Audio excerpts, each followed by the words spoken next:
Hello, everybody. Here today with Luna the Math Cat, and we're going to look at trigonometric ratios today.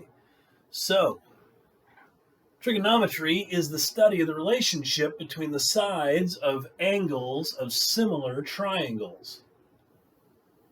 All right, so here we have a triangle, a right triangle, and this little symbol right here is a theta sign. Okay, and what that does, that tells me the reference angle. This is my reference angle. This is where I'm measuring everything from. This is the angle that I'm talking about today. Now, the side that's across from the 90-degree angle, yes, is called the hypotenuse. The hypotenuse is always the side across from the 90-degree angle.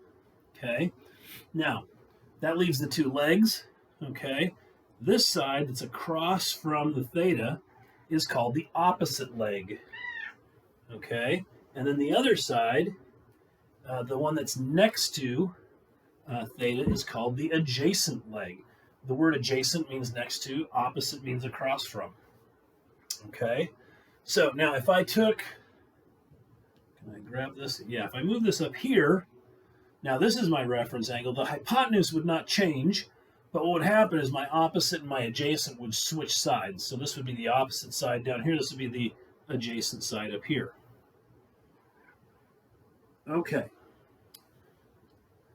So now we get our three trig functions that we're going to talk about today are the sine. This is read sine theta. I know it says sin. You're not going to be sinning with your calculator. That's a sine function. Okay, the sine is the side opposite divided by the hypotenuse. Okay, so this would be whatever this side is here divided by this. Okay, the cosine is the adjacent side divided by the hypotenuse. And the tangent is the opposite divided by the adjacent. We have a little phrase that we say that helps us remember that, and it's so, ca, toa. Okay, so stands for sine is opposite over hypotenuse. Ca stands for cosine is adjacent over hypotenuse. And toa stands for tangent is opposite over adjacent. Now, what are these numbers? They're just numbers, but they're useful numbers. They give me the ratio of the two sides. So the sine of this angle gives me the ratio of this side to this side. And we did, the last unit, we talked about similar triangles. Okay, so I could have another triangle if I wanted to have a triangle right here. It has the same angle. Okay, this would be the opposite side right here. This would be the adjacent side right here. And this would be the hypotenuse just right here. Okay, now, what would be true, even though this side is obviously different than this side, and this side is different from this side, and this side is different from this side, the ratios of those sides are all the same. So if I took this distance here and divided it by this distance here, that would be the same as this distance divided by this distance.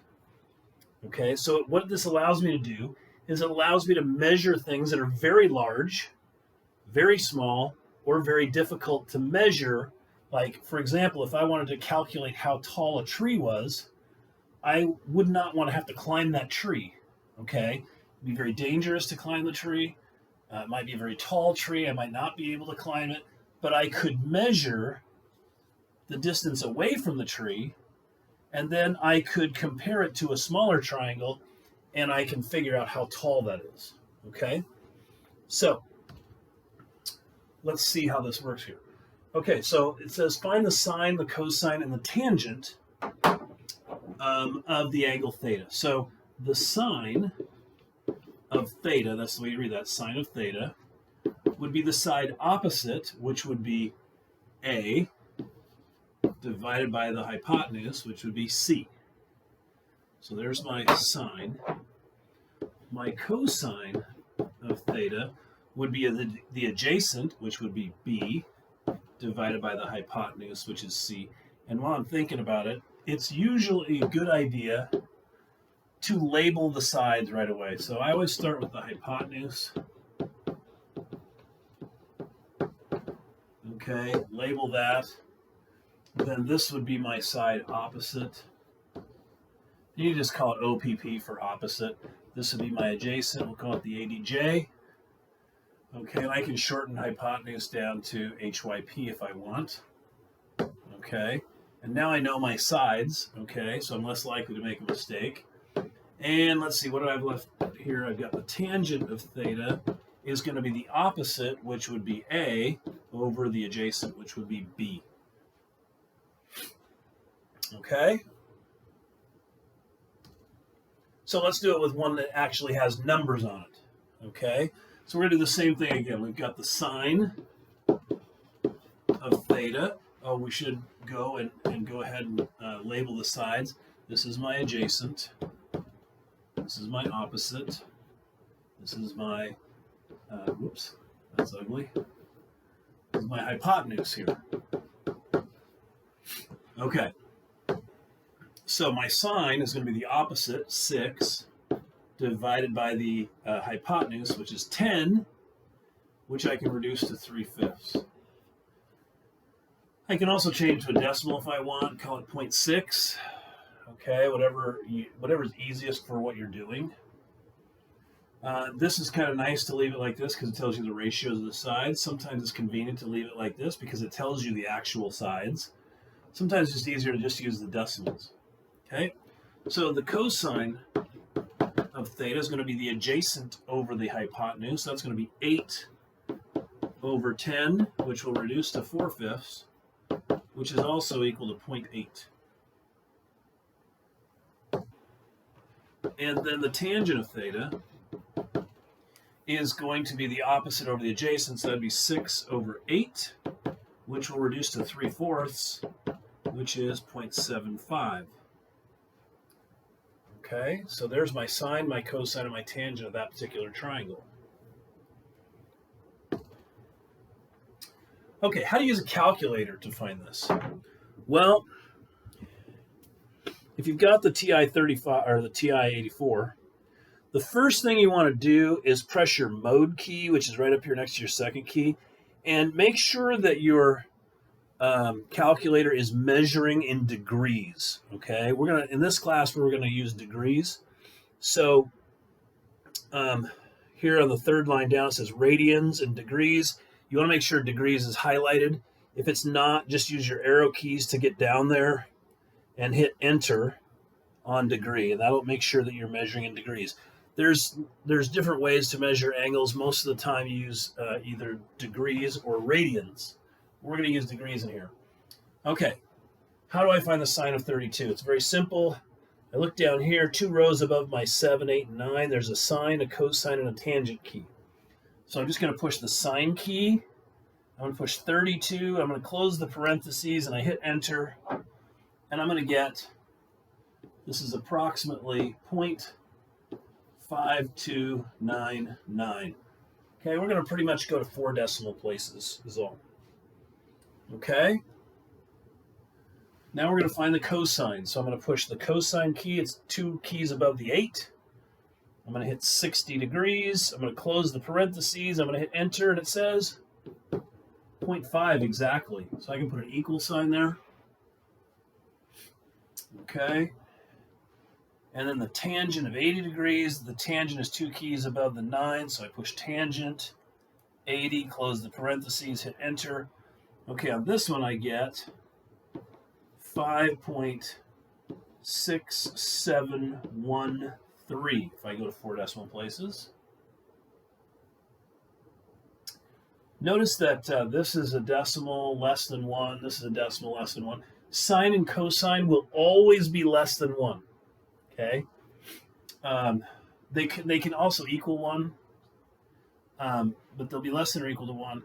Tangent is the one that can be any positive number. It can be very large numbers, but it's the only one that can be bigger than 1. Okay, sine of 70.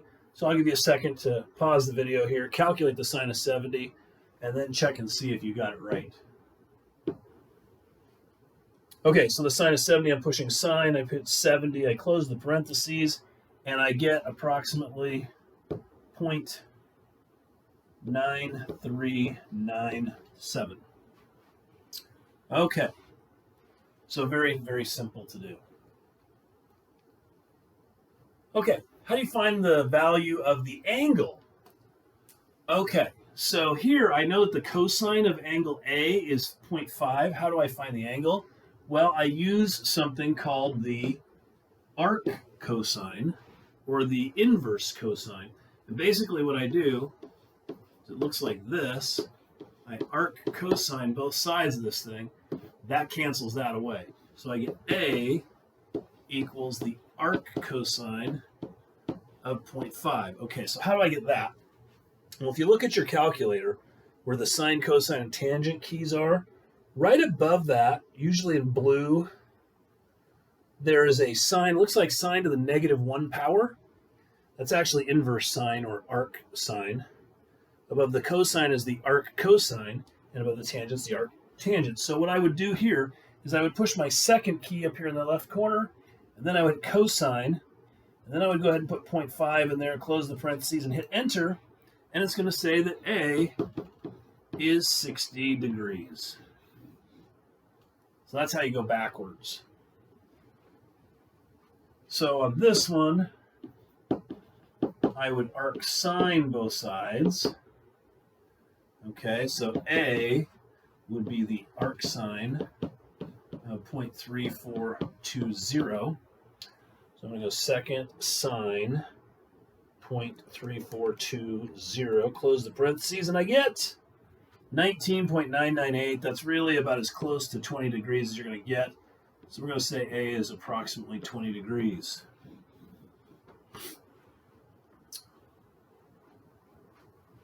Okay, so here's what I'm going to let you do is I'm going to let you try this one on your own and then compare it to what I get in just a minute.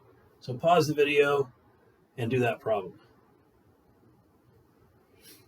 Okay, so on this one, I'm going to arc tangent both sides like this. That's going to make this go away, and I'm going to get A equals the arctangent of 23 divided by 58. And I'm going to type it just like that. So I'm going to go second tangent 23 divided by 58, close the parentheses. On this one, you got to make sure you close those parentheses. Hit enter, and I get A is approximately 21.63 degrees. Okay, now it's really important to make sure that you're measuring in the right units. You need to make sure your mode is in degrees. Otherwise, you're going to get totally different angles. You're going to be in radians, and it's going to be, your answers are all going to be wrong. Okay, find the sine, the cosine, and the tangent of theta. Okay, here I've got a circle, and I've got this triangle that is built inside the circle. I know that this point right here is 4, 3. And I know that the radius of the circle is 5 because the dotted circle ends up here at 5. So that tells me that, that this is 5, this is 4, and that's 3. Okay? So this would be my side opposite right here. This would be my side adjacent right here. This would be my tangent, or I'm sorry, my hypotenuse.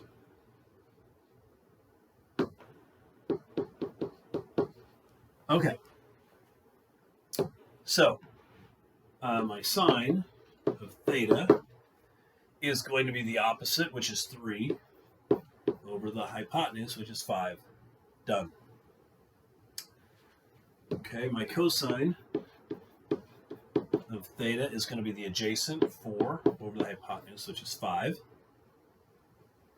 And my tangent of theta is going to be the opposite, 3, over the adjacent, 4. Now, you'll notice that these, for this 3, 4, 5 right triangle, are exactly the same things that I got for this 6, 8, 10 triangle. Okay, and that's because these are basically the same triangles. It's just one is twice as big as the other one. So if I came here to 4 from here and I went straight up, I would get a 4, 3, 5 right triangle. And that's kind of the whole point, is all the triangles that are similar all have the same answers. Okay? So, find the value of x. This is what it's good for. Say I've got some object that I know is 410 feet tall, and I want to know how far is it from the top of that object to the ground over here, forming a 20-degree angle. It's very simple. The tangent of 20 degrees is equal to 410 over x. Now, why is that true? Well, remember I label my sides. Here's my reference angle. This is my side opposite. This is my hypotenuse. Okay, I know the side opposite. I want the hypotenuse. And if I think of SO, CA, TOA, the side that uses the, oops, I shouldn't have been using tangent. What am I talking about? Should have been using sine. Okay, I've been doing trig with my kids at outdoor school, and so I had tangent. We were doing a lot of tangent stuff. Had that on my mind. Okay, again, sine of 20 degrees is 410 over x. Okay, why is that? Because the opposite is the one I know. The hypotenuse is the one I want. Opposite and hypotenuse tells me to use sine. Okay. Now, I've got to solve this baby here.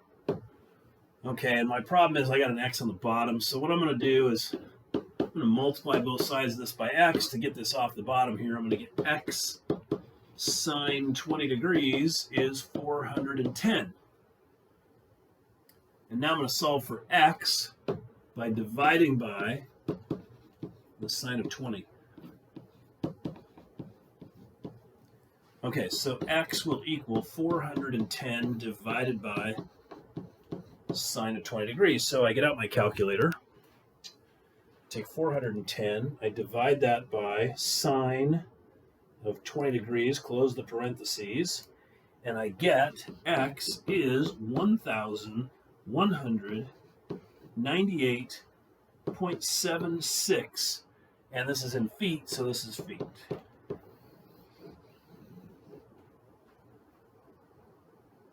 Okay,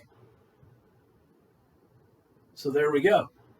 I measured it without ever measuring it. Okay, let's look at this one. So, again, I have my SO, CA, TOA. So I want you to take a look at this and just see if you can guess which one of these trig functions I'm going to use with these sides in this particular angle. Okay, so if you said you're going to use tangent, you would be correct because I know the side adjacent and I want the opposite. Opposite and adjacent tells me to use tangent. So the tangent of 40 degrees is going to equal the opposite, which is y, over adjacent. Now, in order to solve this, all I got to do is multiply both sides of this equation by 100. So y, because this is going to cancel, y would equal 100 times the tangent of 40 degrees. So I get out my handy-dandy TID 4 plus C Silver Edition graphing calculator, and I go 100 tangent 40, close the parentheses, bam. Answer is y is 83.91 feet.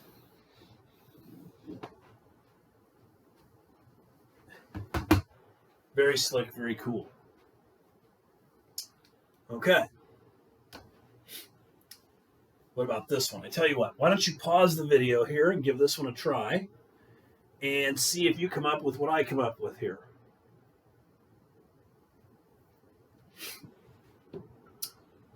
Okay, so what I'm going to do, I'm going to label my sides. This would be the side adjacent. This would be the hypotenuse. So if I have SO, CA, TOA, that tells me that I want to use adjacent hypotenuse. tells me to use cosine. Okay, so cosine of 36 degrees is going to equal the adjacent over the hypotenuse. Now I'm going to solve this by multiplying both sides by 95. That's going to make that go away. I'm going to get h equals 95 times the cosine of 36. Okay, so 95 cosine 36, close parentheses, bang. H is going to equal 76.86. And that's going to be in centimeters. Okay, and that really should be approximately.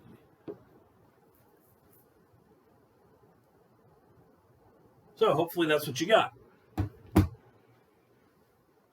Usually distances, I like it if you're accurate to 2 decimals. If you're doing angles, I prefer accuracy to 1 decimal. Okay, there you go. I got a little lesson for you here. Have fun with that. I will see you guys later.